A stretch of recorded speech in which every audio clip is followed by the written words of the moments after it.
es la ventaja, va, que cuando hay chance hay que sacarlo. Pues por eso es que, no, y aquí no hay convivio, ustedes lamentablemente aquí es un, es una San Martín, entonces fue lo primero que encontré y me vine aquí. Entonces, pues la verdad es que la mayoría de abogados, algunos se quejan, pero en la calle es bien bonito. Lo que pasa es que cuando no hay trabajo uno tiene que descansar, ¿no? Uno irse a ver televisión, jugar con los hijos, los nietos, salir con la chava, salir con el chavo, eso es lo que hace el abogado en ejercicio. Pero sí, cuando cae algún chance, pues hay que sacarlo. El problema es el horario, ¿eh? Bueno, el día de ayer, pero por eso me disculpo, porque la verdad es que andaba en otra de, de andar en estas situaciones de la situación legal. Estábamos el día de ayer, yo les compartí un poquito de lo que es los delitos informáticos. Vimos los delitos, la clasificación en Guatemala y vamos a verlos en Guatemala. Fíjense que el día de ayer en la noche les mandé,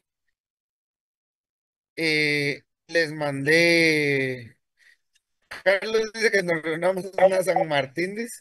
Entonces no sería mal el 23.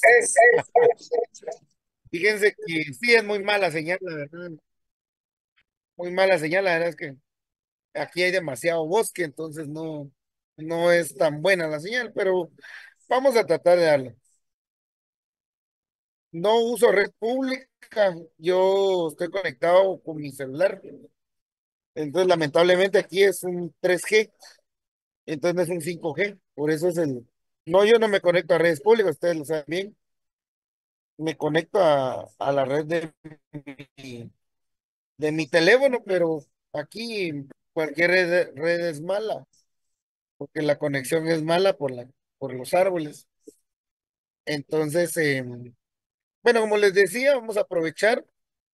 El día de ayer en la noche les mandé los materiales para que ustedes pudieran leerlos. Ahí está la clasificación. Hay otros delitos. Se adicionaron nuevos delitos en el catálogo del Código Penal.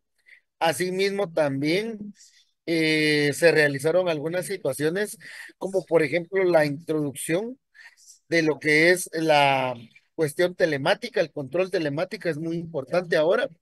Es una medida sustitutiva para evitar que la persona pues esté en prisión preventiva y pues después pueda obtener su libertad, pero está en un proceso, que es la tobillera electrónica. Ahí se los mandé. Bueno, vamos a los casos.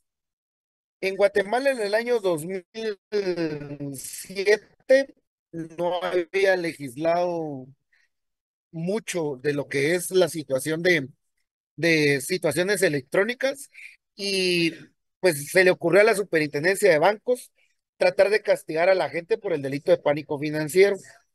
Cuando hablamos del delito de pánico financiero, pues básicamente es cuando utilizamos eh, las tecnologías de la información para difundir miedo. ¿Y qué difundimos en la red? Tenemos que tener mucho cuidado con lo que nosotros vamos a difundir, porque si, como yo les decía, si ustedes miran que un banco va a quebrar, que un banco pues tiene problemas de liquidez, pues si ustedes son cuentavientes, ya, si ustedes son cuentavientes, lo que hagan pues es sacar su dinero, pero no andar publicando cosas en la red, porque todo está registrado. Si ustedes lo hacen, pueden llegar a cometer el ilícito, ¿ya?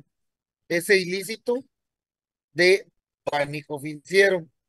La ley de pánico financiero da inicios en el año 2008 a través de presiones en el Congreso y el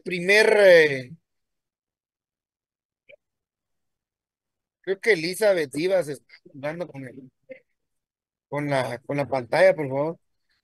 Si no la va a sacar. En el año 2009 nace el primer caso, que este fue Janfer. Janfer fue un tuitero, alguien que pues le gustaba mucho lo que es otro, Luis Fernando. Entonces, fíjense que Janfer lo que hacía era que él escribía mucho en Twitter y realizaba pues los famosos tuitazos que todos hacemos. Creo que algunos de aquí son muy jóvenes y no tienen Twitter.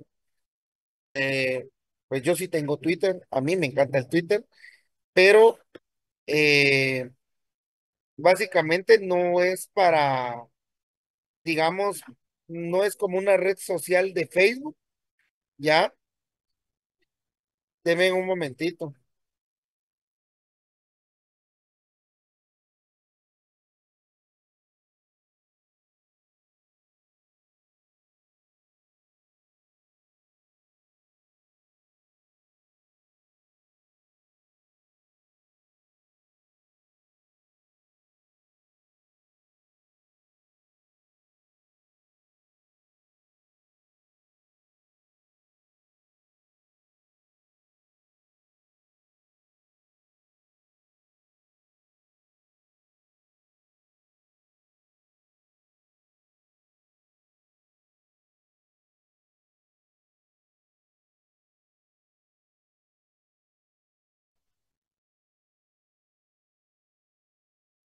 Bueno, no sé si ahora me logran escuchar bien.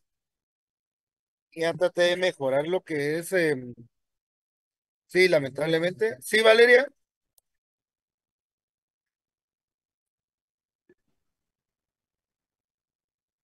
no sé si escuchan bien y la señal cómo mejoró o no, porfa, en el chat.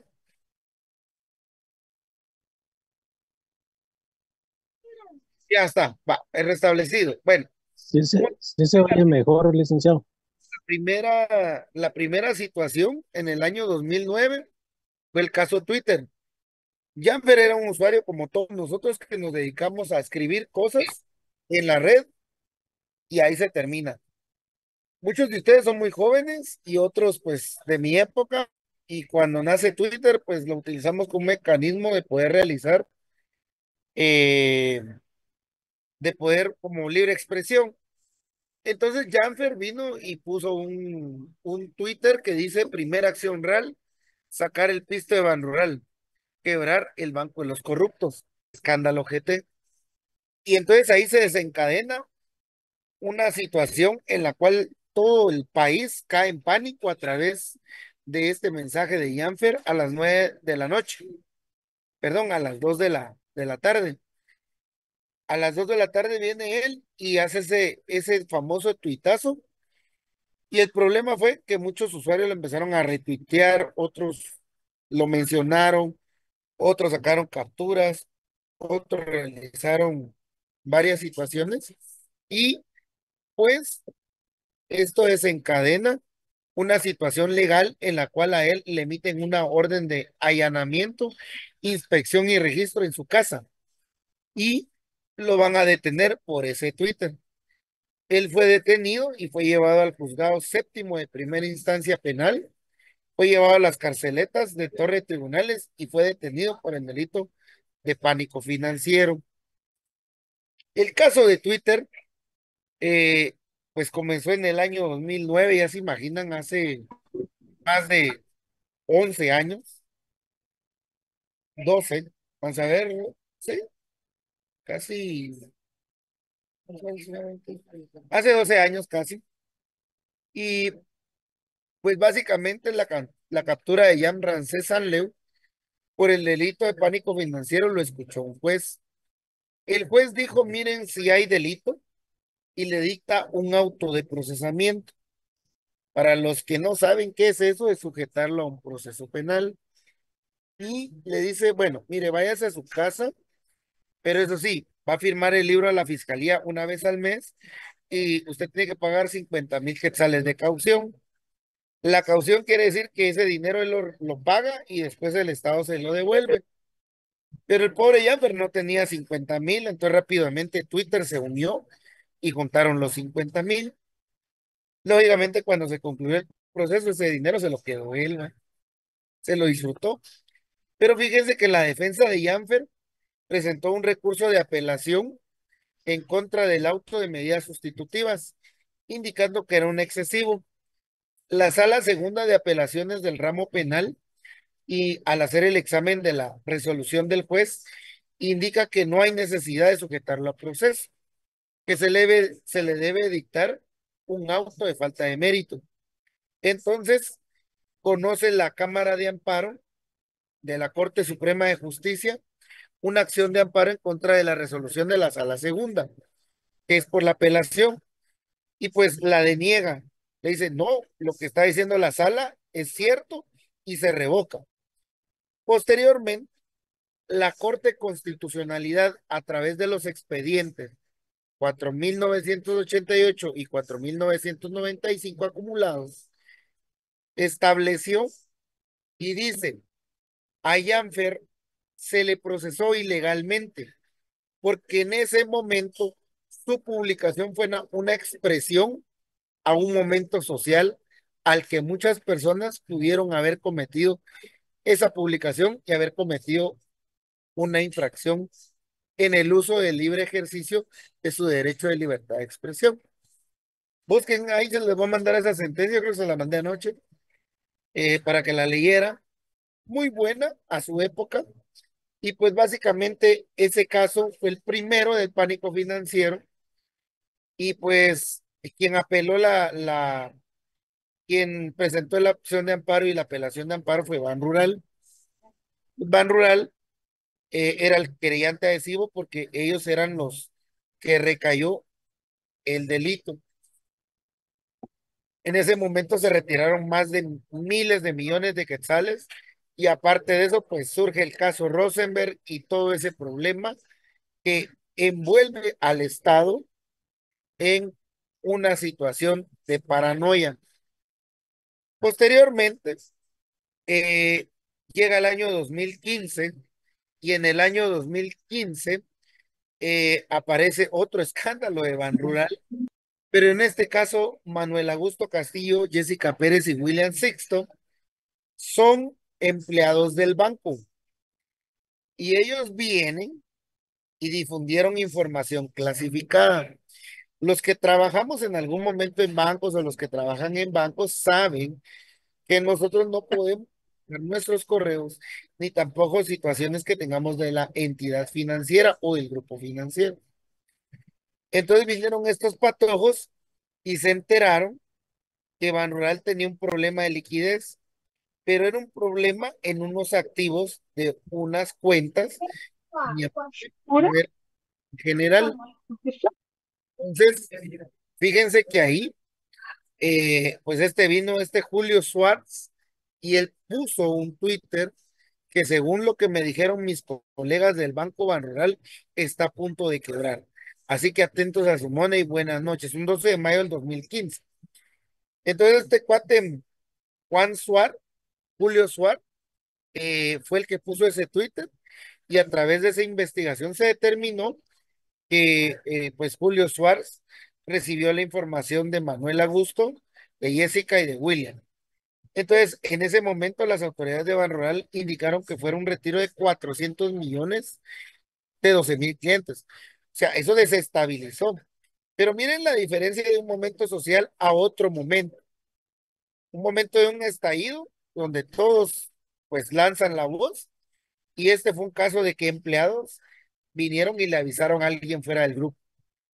En ese momento el juzgado cuarto de instancia penal, dirigido por la doctora Gisela Reynoso en ese momento, dijo que sí habían indicios porque vinieron ellos tres y enviaron comunicaciones a sus amigos y esos amigos a más gente y se replicó de un supuesto mensaje del banco. Entonces, les dictaron auto de procesamiento y auto de prisión preventiva, o sea que no les dieron medida como a Janfer. Entonces, los abogados presentaron una apelación por las medidas, la sala la negó, entonces no les quedó más de otro que, pues, sujetarse a un procedimiento abreviado y después de 37 días de prisión preventiva, pues, aceptaron los hechos, se declararon culpables y pidieron disculpas públicas, ¿ya? Pues ahí Gustavo dice que es trabajo comunitario, pero eso no es trabajo comunitario. se llama aceptar los hechos y procedimiento abreviado. Eso su profesor de procesal penal les tiene que enseñar todas esas figuras, o para los que ya lo pasaron, pues ya saben qué es eso. Después, en el año 2015 también hubo una lucha de titanes, que es eh, la lucha de la información de la comercialización de los datos. Creo que todos más de algún momento hemos tenido problemas con Infornet, con Datanet, con todas esas empresas que venden los datos y en primera instancia no se actualizan y tenemos un problema contra la intimidad y privacidad y en especial los delitos contra el honor. Entonces, los magistrados de ese momento, eh, pues de esa Corte de Constitucionalidad, resolvieron una acción de la Corte de Constitucionalidad promovida por el Procurador de los Derechos Humanos, que la información de datos de una persona es prohibida y se reserva a la confidencialidad. Entonces, la Corte de Constitucionalidad da con lugar una sentencia histórica que es la 3552-2014 y donde conminó a la empresa Informes de Red, Informet, Digidata y TransJunior a que no pueden vender datos sensibles. Y si los van a vender o los van a comercializar, necesitan la autorización de nosotros, ¿ya? Eh, Adicional a ello, también tenemos una situación en la cual si usted le colocaron, o sea, realizaron una, una anotación en el registro y electrónico suyo, también tiene derecho a rectificar, tiene derecho a que le rectifiquen ese error o le hagan la aclaración. Yo recuerdo que varios de mis clientes tenían el inconveniente que los habían agarrado por bolitos. Entonces, ahí, deme un momentito,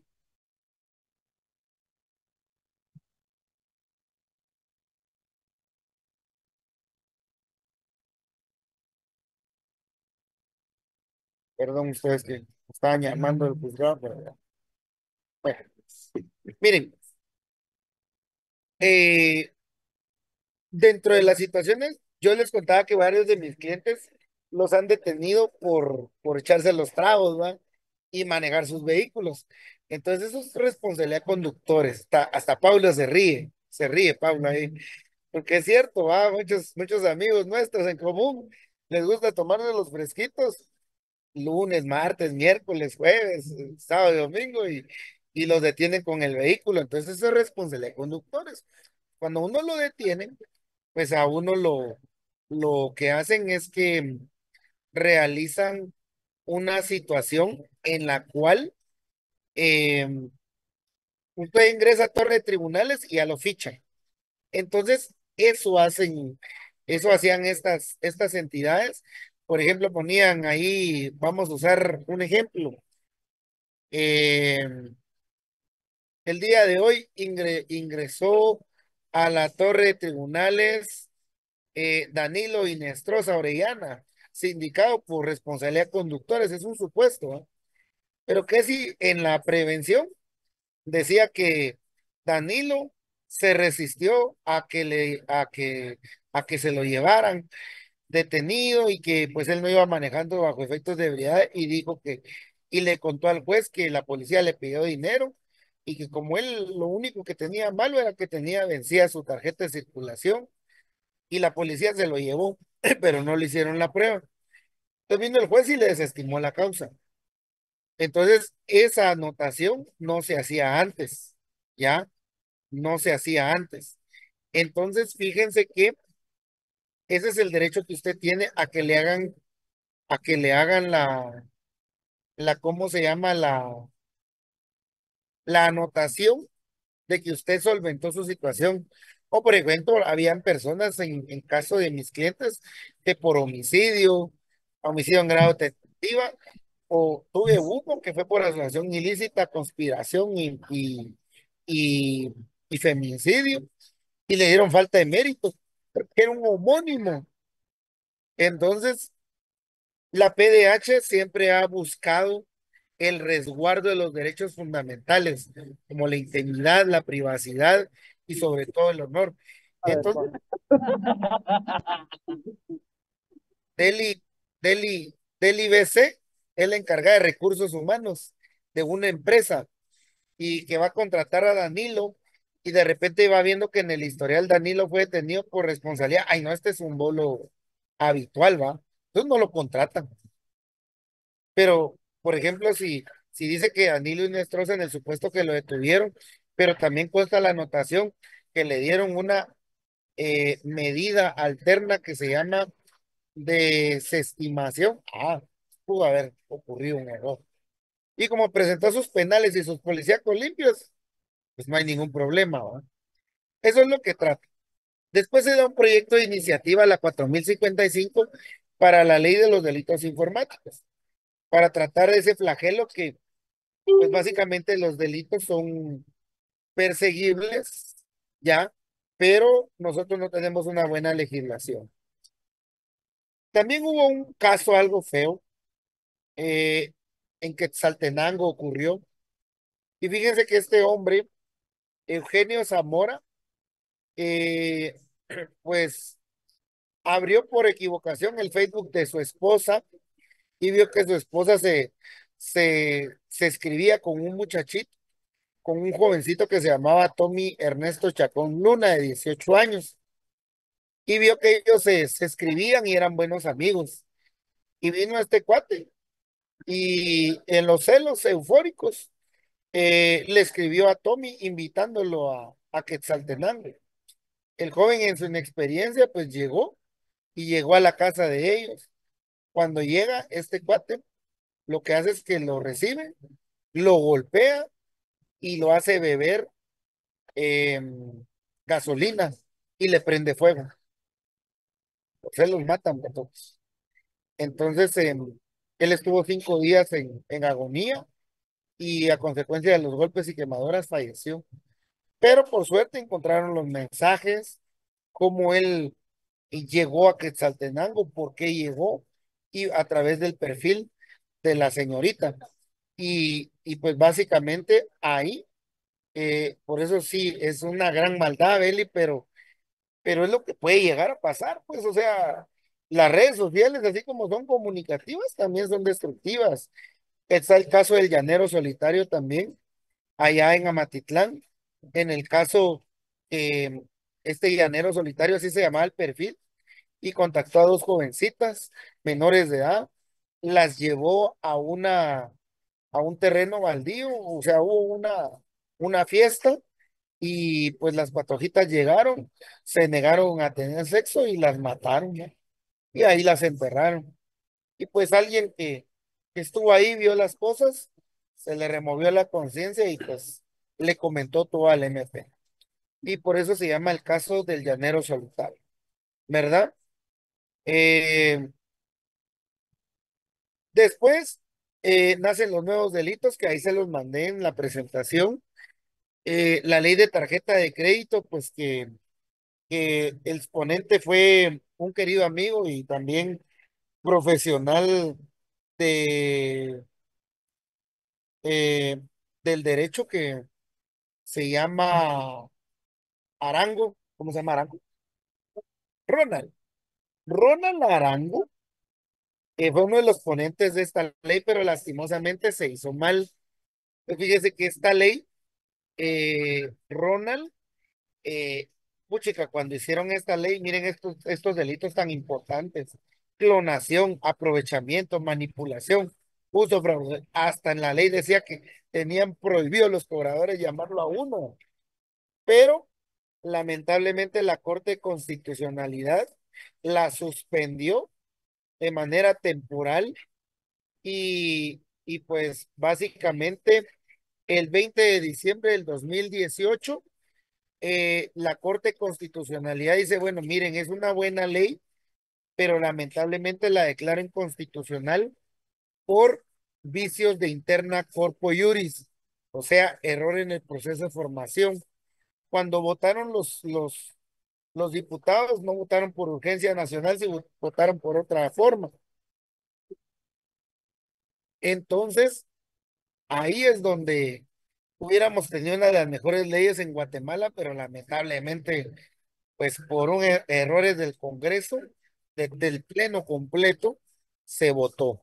Claro, ahora tenemos una ley, pero es una ley mucho más benigna.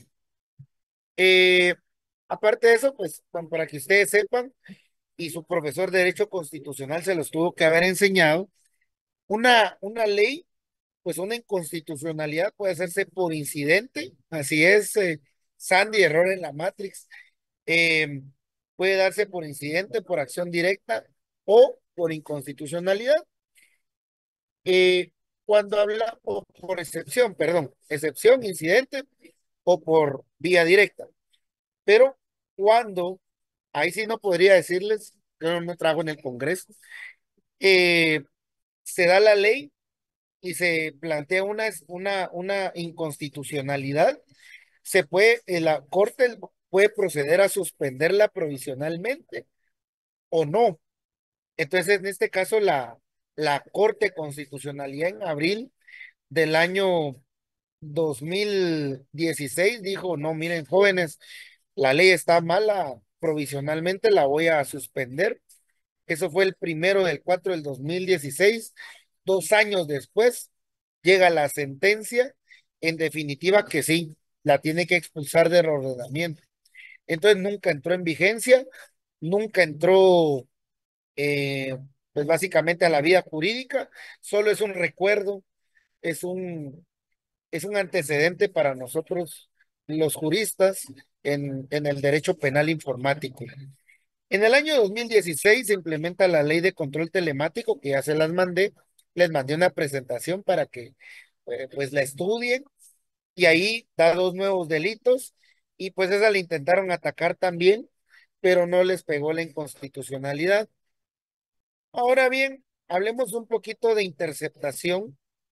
Eh, Diego dice que aún no nace la que les me sea infieles, pero eh, miren, cuando nosotros hablamos de comunicaciones telefónicas o medios de comunicación, es interceptar. ¿Se acuerdan cuando yo les dije que en la Constitución teníamos la garantía de que nadie nos puede pedir nuestros, nuestro teléfono, ni quitarle la clave, ni verlos, ni nada? Va. ¿Por qué es? Porque nuestro teléfono es privado. La única forma de que puedan acceder a un teléfono, a una computadora o algo de la tecnología moderna es por medio de orden de juez competente. Y en este caso, las interceptaciones telefónicas nosotros las vimos en aquellos años del 2017 y 2018, con aquellos megacasos, como el caso de La Línea, los traficantes de influencias. Entonces las fiscalías siempre han reproducido audios, pero muchos se preguntarán, Lick, ¿y será que pues a mí me escuchan todos los días? Miren, no a todos nos escuchan todos los días, aunque hay teorías conspirativas que pues todo en la red se guarda y todo se escucha, ¿verdad? Entonces recordemos, algo también es de que todo lo que sea electrónico deja huella. O sea, por ejemplo, si usted tiene una comunicación con una persona, puede hacer que la estén escuchando, pero puede hacer que sea un escuche ilegal, porque si usted no comete ningún ilícito, no lo van a investigar. Es como, por ejemplo, mi persona. Eh, pues yo soy una persona políticamente expuesta. ¿Ustedes saben qué es eso? Una PEP. Una persona política expuesta es una persona en el sistema bancario que ostenta un, un, un estatus de funcionario público o de funcionario, y por lo cual pues tiene que tener mayor control de las finanzas en el sistema financiero. Por ejemplo, en mi caso, Yo soy políticamente expuesto porque, bueno, soy integrante del Consejo Superior Universitario. Aunque yo no maneje grandes cantidades de dinero, o sea, porque yo no gano por, digamos, no soy como un diputado, que un diputado por ir a sesionar gana, que en el Consejo yo no sesiono, pero no gano, pero sí manejo activos y pasivos de la universidad y en algún momento pues puedo ser un sujeto a sobornos. Entonces mi teléfono, y es para que lo sepan, y, eh, ¿cómo se llama? Mi teléfono pues tiene pincho, está pinchado. O sea, cuando alguien me llama de ustedes o alguien tiene una conversación conmigo, pues sepa que lo están escuchando ahí en el MP. ¿Por qué? Porque mi teléfono tiene que estar en esos registros, porque básicamente yo estoy expuesto a poder recibir un soborno. Entonces, ahí lo investigan a uno.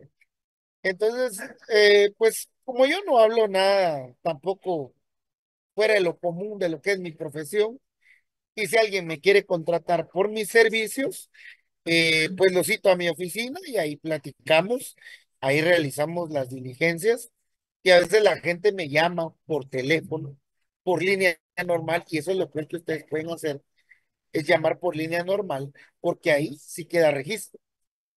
Si ustedes llaman por WhatsApp, por Telegram, por Signal, por Wire o por cualquier medio encriptado, pues básicamente va a costar un poquito más que capten esa comunicación. ¿Y por qué? El procedimiento para iniciar las escuchas telefónicas es el siguiente. Primero es la PNC de oficio, tiene el conocimiento de la comisión o planificación de un delito de crimen organizado. Este le va a avisar al Ministerio Público y va a proporcionar toda la información para que se intercepten esas comunicaciones. Tony dice, por eso carga dos celulares. Sí, el Face ID, pero lo que pasa es que tengo dos celulares y les voy a contar por qué.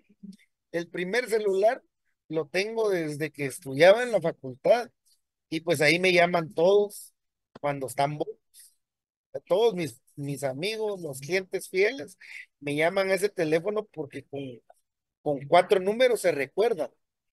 O sí, sí, con cuatro números se recuerdan y solo marcan y me llaman, mire, Lick, me tienen preso, venga. Por eso es que aún lo conservo, porque es mi teléfono desde el inicio. Y después ya tuve que comprar un segundo, que es para la oficina, que es el que uso, pues es el, digamos, el registrado en el colegio. El otro aún lo conservo, pero en el otro, si mucho, entra un mensaje a los 6 meses en WhatsApp requiriendo algún pago, ofreciéndome tarjeta. Pero me llama más que todo en la madrugada, en la noche, los amigos que andan ahí, que los detienen. Entonces, sí, igual le podemos tener 5, 6, 7 celulares, media veces tenga mi nombre, va al pincho.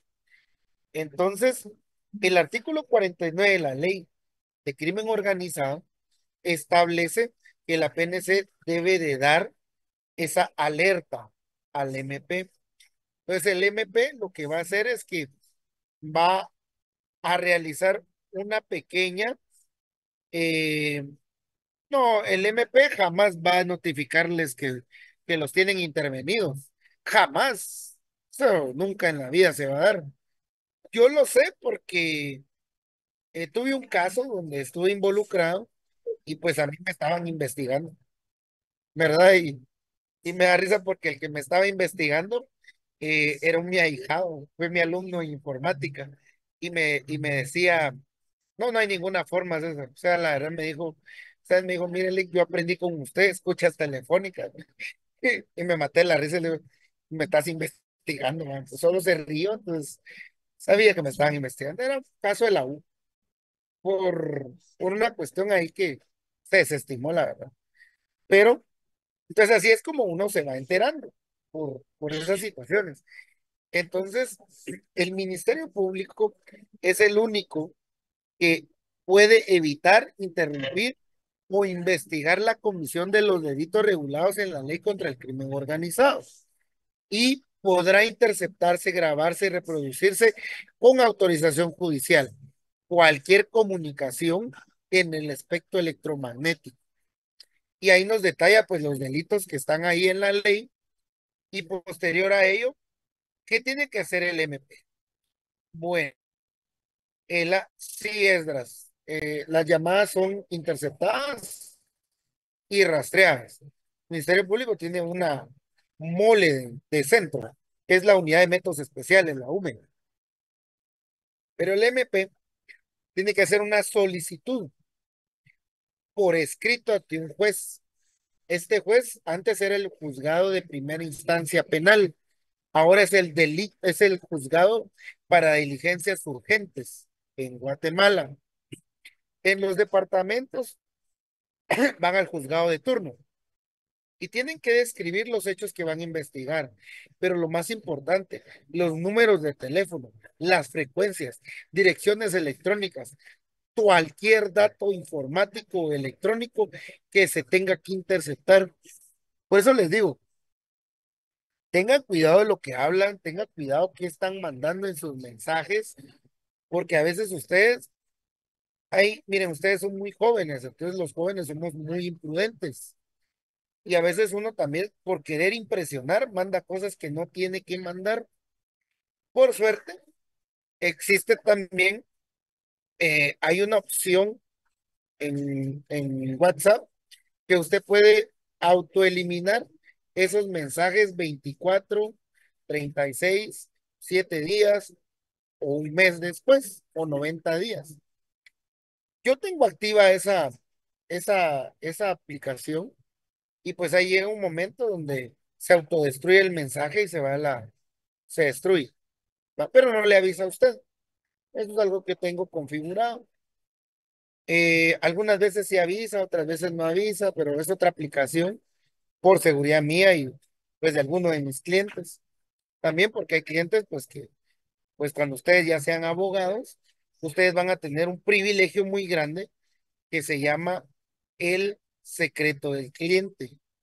Y ustedes o pudieron haber visto esta serie en Netflix, el abogado del, ¿cómo se llama este? Lincoln. Cuando matan a uno de los abogados, lo primero que hace la fiscalía es ir a allanar la, la oficina, pero ahí hay más casos, ¿no? Entonces la policía puede encontrarse en algo que se llama el fruto del árbol envenenado, encontrar cosas que no tiene que encontrar. ¿Ya? Eh, También el Ministerio Público tiene que decir su necesidad y por qué es tan idóneo intervenir. ¿Ya? También en los delitos que esté en peligro la vida o la libertad de la persona, como un secuestro, una trata de personas, pues el Ministerio Público puede ir verbalmente ante el juez y el juez va a otorgar en forma inmediata. ¿Ya?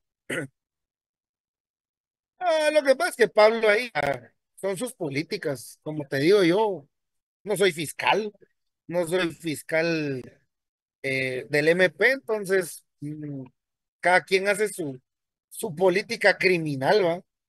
Pues yo tomo mis medidas porque pues, soy profesor de informática, pero si algún día dirigiera el Estado, claro que pondría atención en todos esos métodos. Aunque te voy a contar una anécdota. Una vez estaba en el doctorado y estábamos en pleno examen y había uno de mis compañeros que fue director de la PNC, pero en ese tiempo él era solo policía y él siempre llevaba su laptop. Y ese día lo vi bien concentrado, trabajando. Y dije, o sea, qué cabrón este está haciendo su examen y pues va a sacar algo importante, ¿no? Entonces no sé cómo me le acerqué y cuando voy viendo, él tenía como unas 20 cámaras en su monitor y estaba haciendo un informe. Y yo le digo, ¿vos qué onda? ¿No estás haciendo el examen? Ya lo hice, me. Ah, ¿qué andas haciendo, pues? Fíjate que yo trabajo en la inteligencia de la policía, seguimiento a un secuestro, me. Y ya tengo ubicado dónde están las personas y ya tengo ubicado dónde está el menor. Y ahorita estoy viendo rutas alternas y estoy haciendo un informe de evacuación. Ya estoy coordinando al todo el equipo élite. Miren ustedes, yo me quedé frío, me quedé helado, entonces me quedé así como que, y le digo, mira, mano, y puedo ver. Entonces me dijo, mira, fíjate que esto es algo confidencial, vos disculpa, pero te cuento porque sos mi amigo, pero me vas a entender que ahorita estoy trabajando. Ah, bueno, pues me levanté y me fui, pero pues básicamente imagínense, él tenía en su computadora acceso a 20 cámaras a nivel remota de algún lugar. No sé dónde fue el secuestro y pues él estaba dándole seguimiento en vivo, por lo que pude ver en algún lugar de un sector de zona 10. Solo eso recuerdo. Ahora bien, eh, pues básicamente eso hace el Ministerio Público. El artículo 52 de su ley de crimen organizado, léanla, ahí van a encontrar que quienes van a ser competentes para dar la autorización de interceptación de comunicaciones son los jueces de primera instancia. Cuando haya un delito, ahí van. Solo en caso de urgencia, un juez de primera instancia no va a conocer si no va a ser un juez de paz, un juez menor. El juez de paz va a resolver inmediatamente, puede negar la orden o la puede dar. Si da la orden, el juez de paz tiene que remitir las actuaciones al juez de primera instancia más rápido y competente que exista. Y este juez en 3 días debe ratificar, modificar o revocar la decisión del juez. Cuando ustedes vieron teoría del proceso, saben que hay un juez de paz, juez de primera instancia, magistrados y todo eso. Y saben que es un exhorto, un suplicatorio. También deben de saber qué es una resolución, qué es una revocatoria, qué es una ratificación y qué es una modificación. Si no lo saben en derecho penal y no lo estudiaron en teoría del proceso, se los insta que los van a utilizar porque el que es procesalista y es penalista tiene que saber eso. Eh, el juez va a resolver inmediatamente. Si deniega, le va a decir, señor fiscal, fíjese que su trabajo que usted me presentó está malo. Entonces tiene 24 horas para que subsane. Si no subsana, pues ahí se acaba el proceso. Pero algo muy importante es de que si son deficiencias graves, el juez puede certificarle al régimen por un mal trabajo. Hay que cuidar. Pero si lo autoriza, el juez lo que va a hacer es que va a justificar el uso de la medida, va a decir qué teléfonos, qué frecuencias, qué direcciones tienen que realizar. También va a dar un plazo que autoriza la interceptación. Este dura un plazo de 30 días, el cual puede prorrogarse ya, el cual puede prorrogarse ya en el artículo 59 de la ley. Ahora bien, miren, la interceptación es responsabilidad del fiscal y ya después se la pasa al juez. Esa responsabilidad, el juez tiene.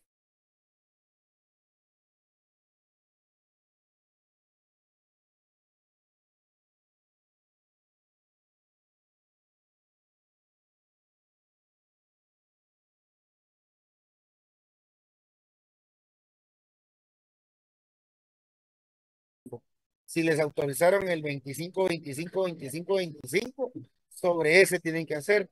Ustedes no pueden estar escuchando el 25, 25, 25, 26, ¿ya? Ahora bien,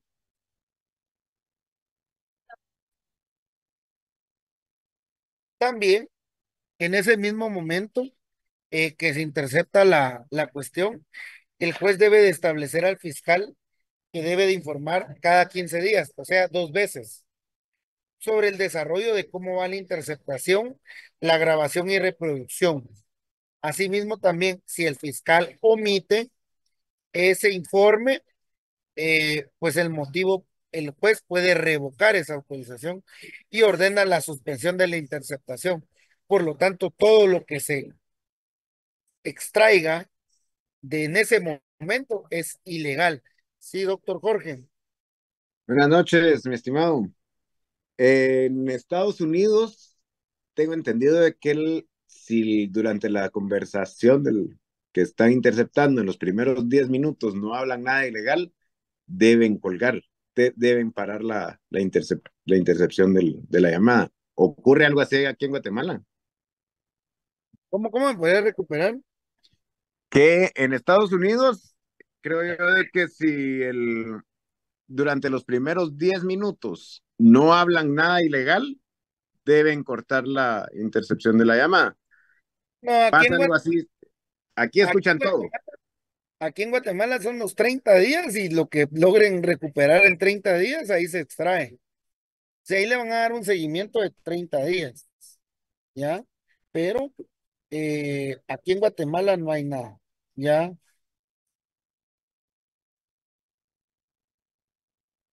Ahora bien, en Estados Unidos es diferente la ley en Guatemala, pero aquí en Guatemala no. Aquí son 30 días para escuchar todo lo que hablan. La unidad de métodos especiales es la interceptación, eh, grabación y reproducción de las comunicaciones. Se refiere al artículo 48, será realizado por personal especializado en la policía. Y esto va a ser periódicamente evaluados para garantizar la idoneidad del ejercicio de las actividades. Hay policías que, ¿cómo se llama? Eh, digamos, tienen nexos con el crimen organizado y si alguien de ellos filtra algo, la policía lo sabe, ¿ya? Así es, Beverly. Aquí practicamos cuando todos encienden. Bueno, el Ministerio Público debe de organizar las unidades de terminal de consulta y por eso allá en el búnker se encuentra esa unidad.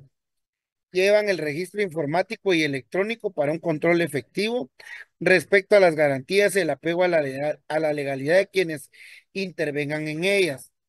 Para el efecto, pues básicamente todas las empresas operadoras de servicio de comunicación tienen que prestar la asistencia debida y la colaboración. Artículo 56 de la ley. También mucho ojo para los que algún día se dediquen a esto, se deben de faccionar y realizar actas detalladas de la transcripción de las comunicaciones útiles y relevantes. ¿Por qué? Porque el control judicial, los jueces que hayan autorizado las interceptaciones van a acudir a verificar estos procedimientos, ¿ya? Y ahora bien, también ustedes deben de tener mucho cuidado porque los jueces, si se verifican que no se está desarrollando las interceptaciones, grabaciones o reproducciones no autorizadas, entonces en ese momento el juez también que caería en una arbitrariedad. Entonces lo debe hacer por lo menos una vez dentro del periodo autorizado, dentro de los 30 días. Por cada visita que haga, facciona acta de la visita con su secretario. Transcripción de las grabaciones. El fiscal y sus investigadores deberán allá de la transcripción. Mucho ojo, el Ministerio Público va a conservar los originales de la transcripción, así como los cassettes sin editar, donde van a tener la voz de todos grabadas. Asimismo, también toda información personal o íntima va a ser estudiada el informe, porque no aporta prueba en el crimen o delito.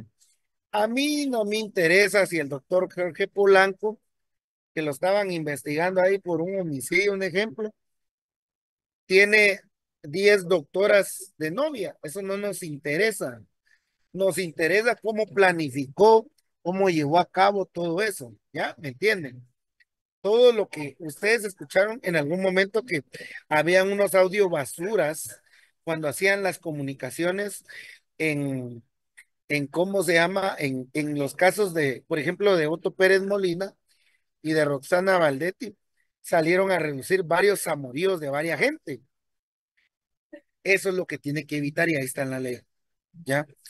Ahora bien, Werner, ¿y por qué es tan importante las grabaciones de las voces?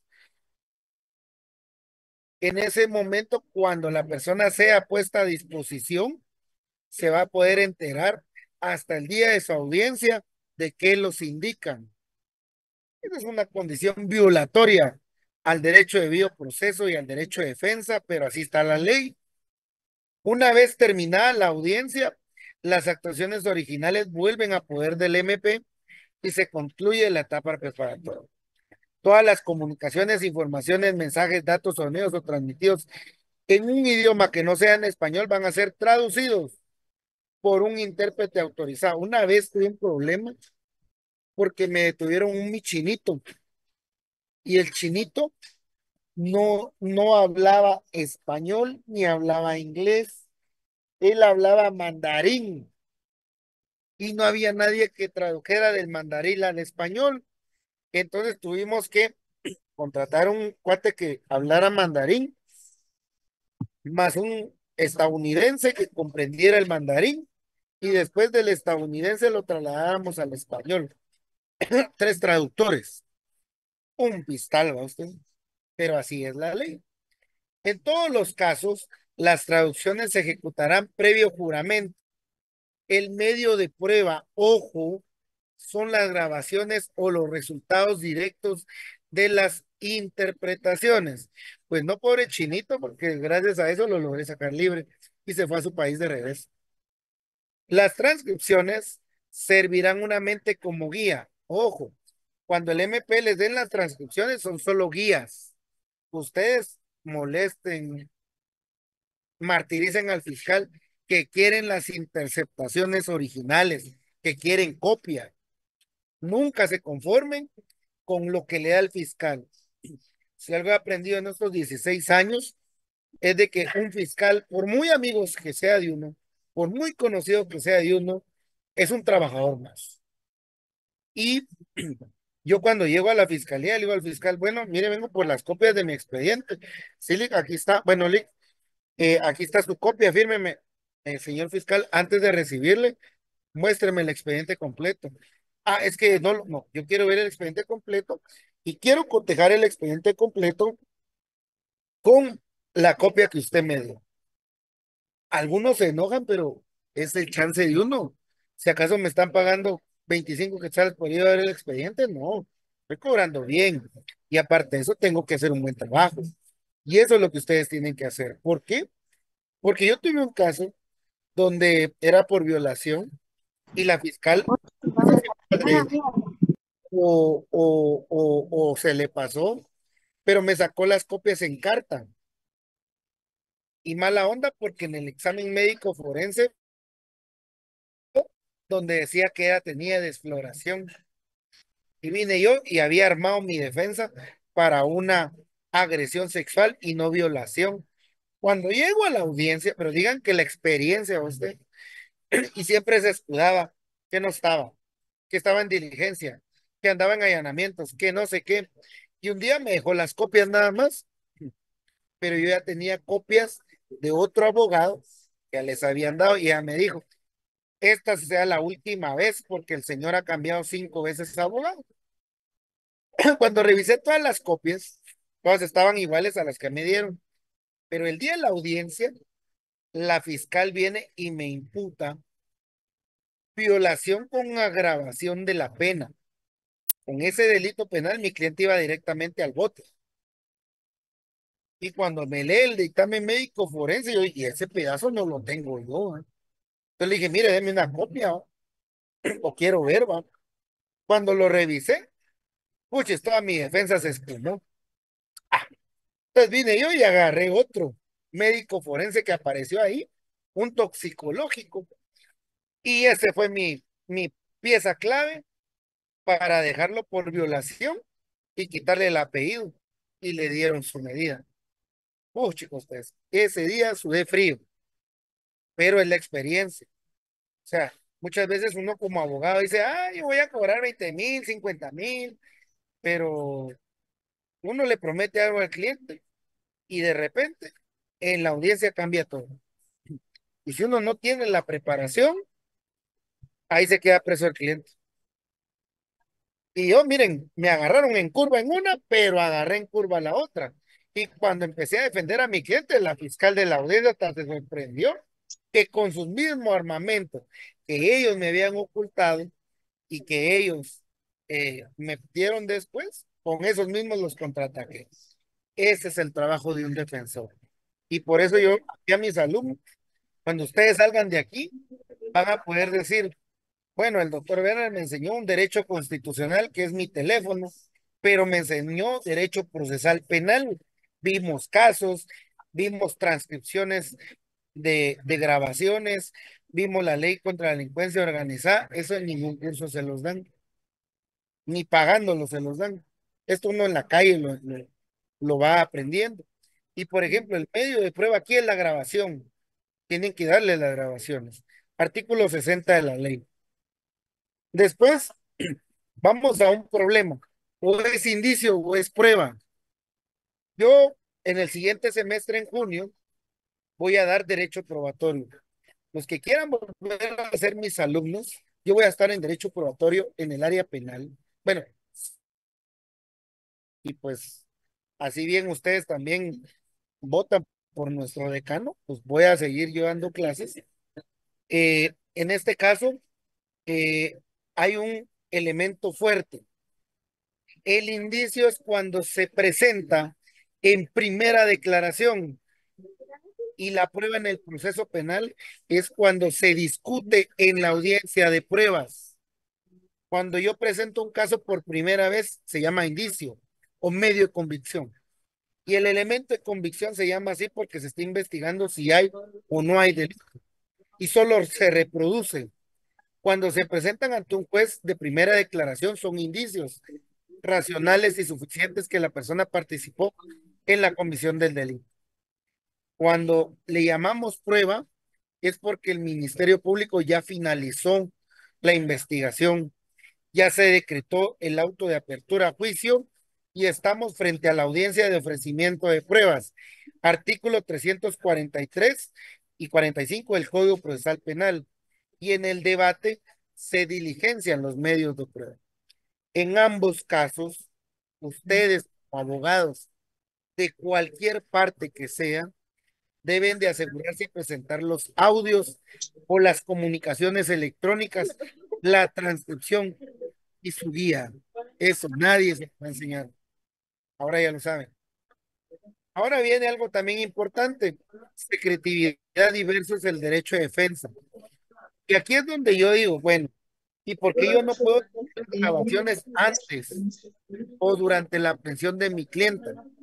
Porque la ley en el artículo 61 establece que las grabaciones deben de tener como único objetivo la financiación del procedimiento que va a impulsar el fiscal para interceptar primero la comunicación y para garantizar el derecho de defensa.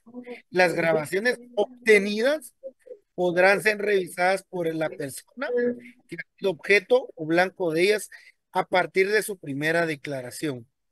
Y por eso es que ahí es que en esta clase hubiera querido tener a los queridos amigos de Semilla, porque ellos entienden la ley de crimen organizado.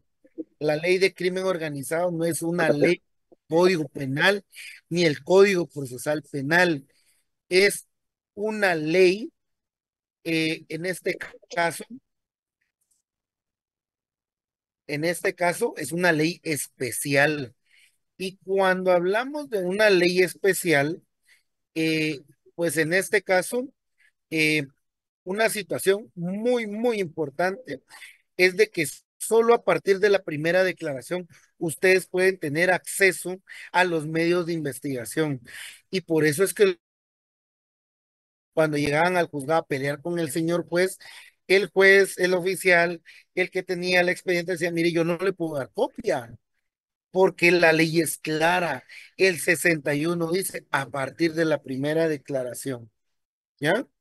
Entonces, no, ustedes cuando sean como abogados ya saben cuándo pueden ir a pedir las copias del expediente a partir de la primera declaración. Claro, si ustedes van al MP y van a la fiscalía, pues pueden hablar con el fiscal y decirle, mire, podemos revisarlas Bueno, si no hay primera declaración o no hay personas indicadas, pues no se puede dar. Y lamentablemente así es la ley. Ahí dice secretividad o versus derecho de defensa. Ahora la pregunta es, y ustedes tienen que hacer análisis, ¿por qué el partido Semilla no reformó este artículo 61?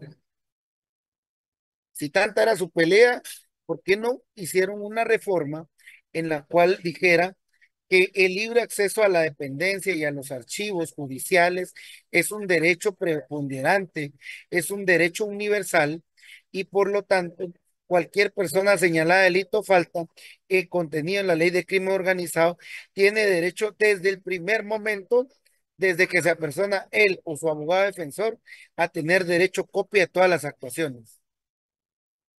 Pregúntense ustedes, si hubiera sido el abogado de ellos, esa iniciativa hubiera presentado, pero no.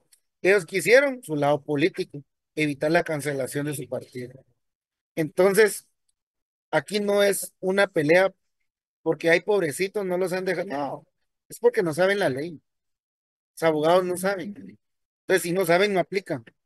Y entonces, si aplicaran la ley y si tuvieran casos como estos, yo tuve algunos, ahora ya no, ya me dedico a mi paz y mi tranquilidad, pero sí me gusta estudiarlos. Y entonces aquí les hago una reflexión. ¿Por qué no hicieron esa reforma que les digo? Y aquí es donde los hago a ustedes ser críticos, a ser críticos. Ustedes ya son estudiantes de derecho, que no les den mentiras, ¿ya? ¿Puede haber prórroga de la interceptación? Sí. 2 días antes, o sea, en el día 28 pueden ir ante el juez y decirle, porfa, juez, denos otra vez la prórroga y se las puede dar por 30 días más. Si niegan la prórroga, el fiscal cierra el caso, concluida la interpretación, facciona el acta y rinde el informe al juez. Artículo 66 de la ley contra el crimen organizado. Ahora bien, Werner, ¿por qué tan importantes son los archivos de voz originales?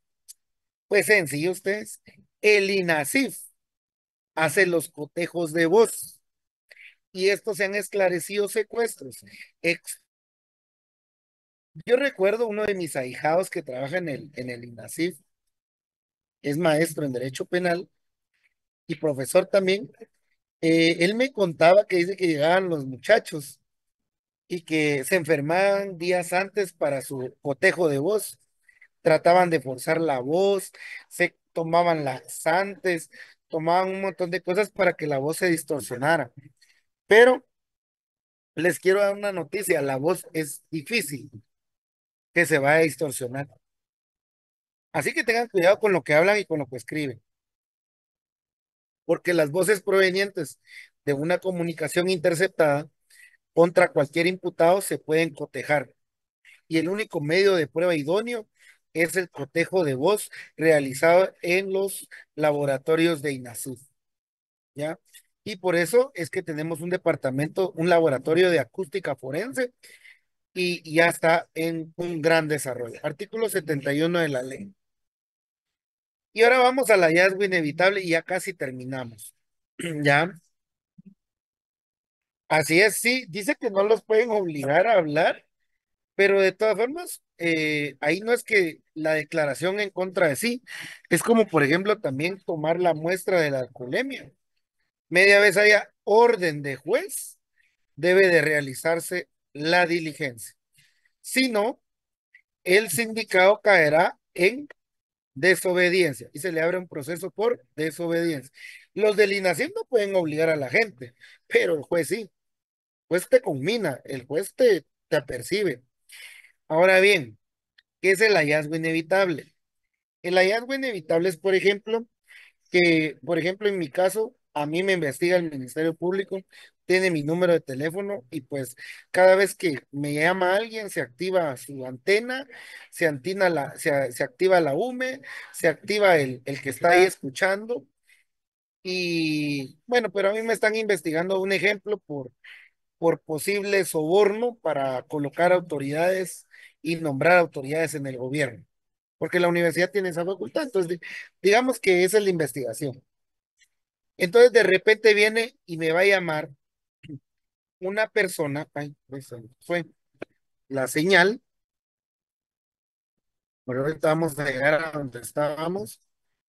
El hallazgo inevitable es cuando alguien me llama y esa persona no está identificada o no está dentro de los posibles indicados.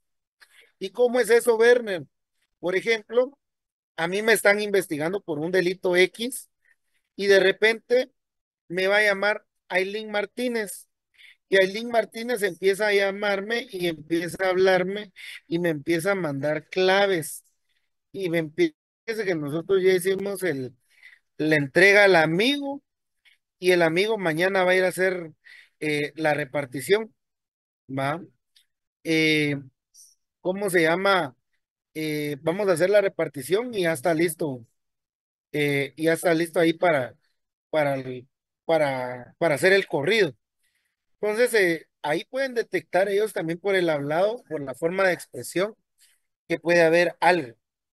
Entonces, es cuando resulta una información de hechos delictivos del investigado o de un tercero no previsto en la autorización.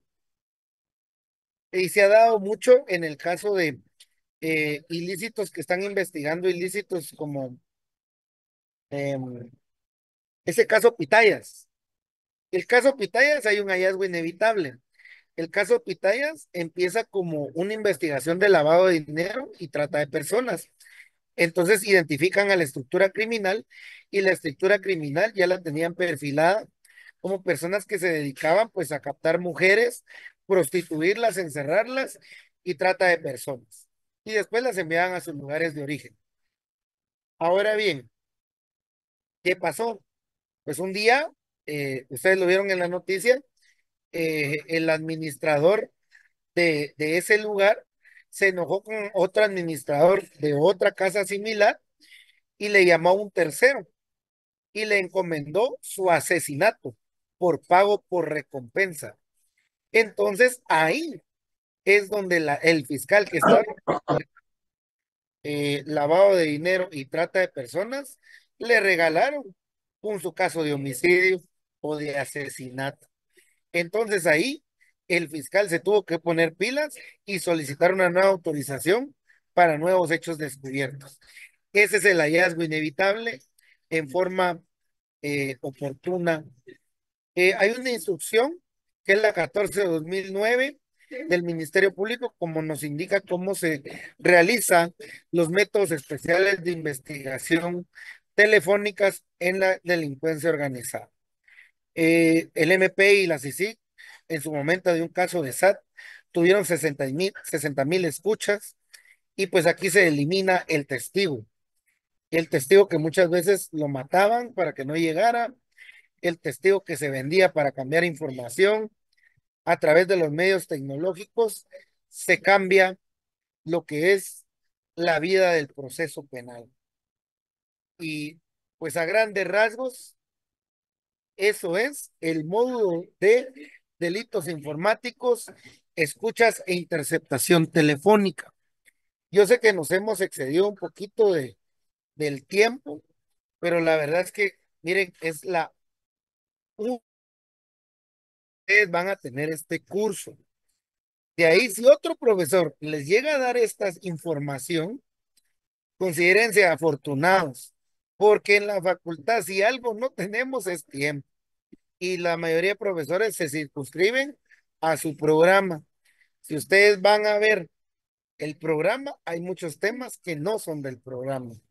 Yo eliminé unos que para qué, perdóname la expresión, chingados les iba a enseñar qué era la computadora y cómo se encendía. O sea, eso no me interesa. Me interesa cómo aplican la ley, ¿ya? Entonces, yo soy muy directo en muchas cosas y alguna de las situaciones es de que ustedes hoy ya conocen cómo son los delitos informáticos, tengan cuidado, no participen, traten de alejarse, sean buenos estudiantes, sean buenos abogados, para que su familia y em, sus clientes pues los busquen. Y más si se van a dedicar a ser abogados, pero abogados penalistas, no, no esos que se andan grabando, que llegan en grandes carros, no, hombre, no, esos a veces se les chanflea la onda. Entonces, es mejor uno ser así de los que sabe, llega, cobra y se va, y no saben de uno, ¿ya?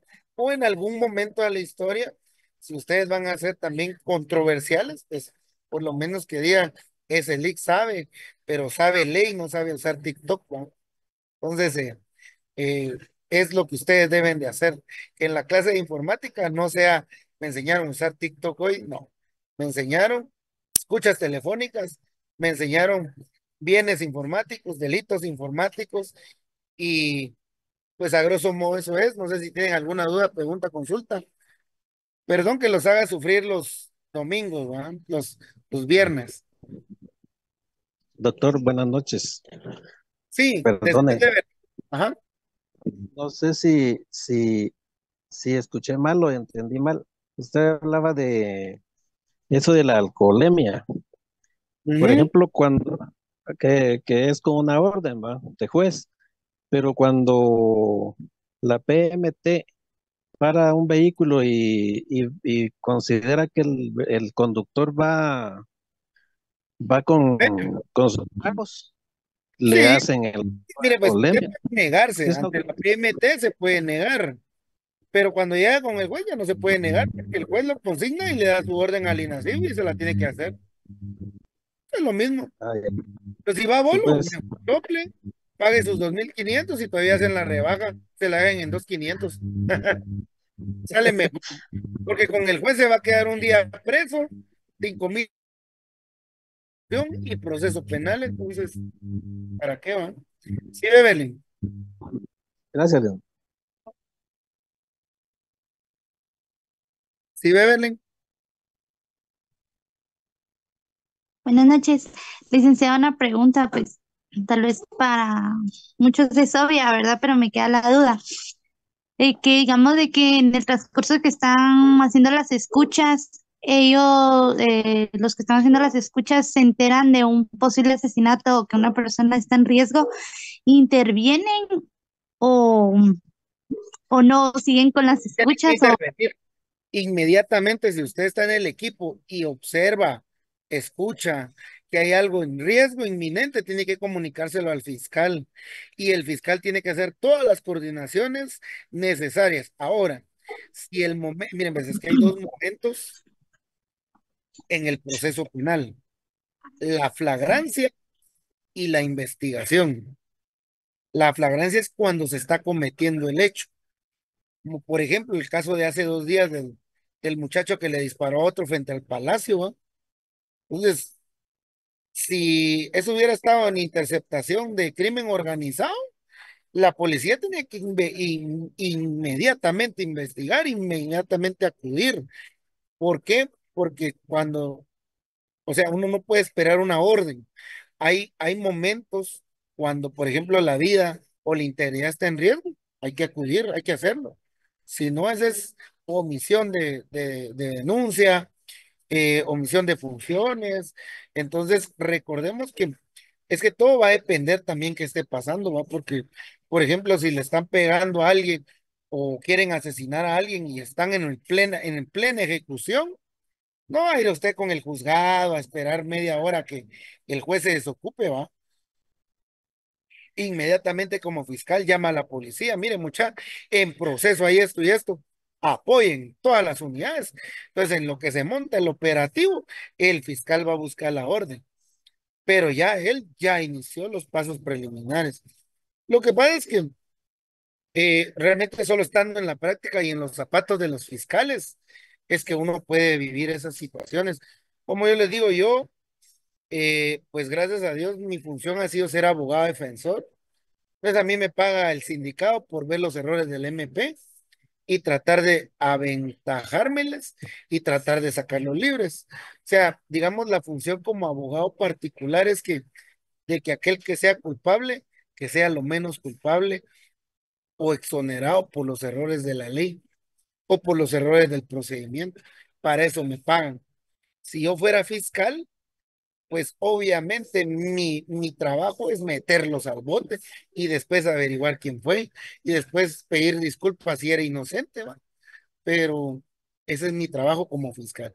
Si yo trabajara como juez, mi juez como contralor de garantías es velar que el MP está haciendo bien su trabajo, decirle cuál es su función, decirle cuáles son sus errores, que los arregle o bien tirar la investigación de forma eficaz. Si yo fuera Policía Nacional Civil, es mi obligación proteger y servir y todo lo que dice su ley.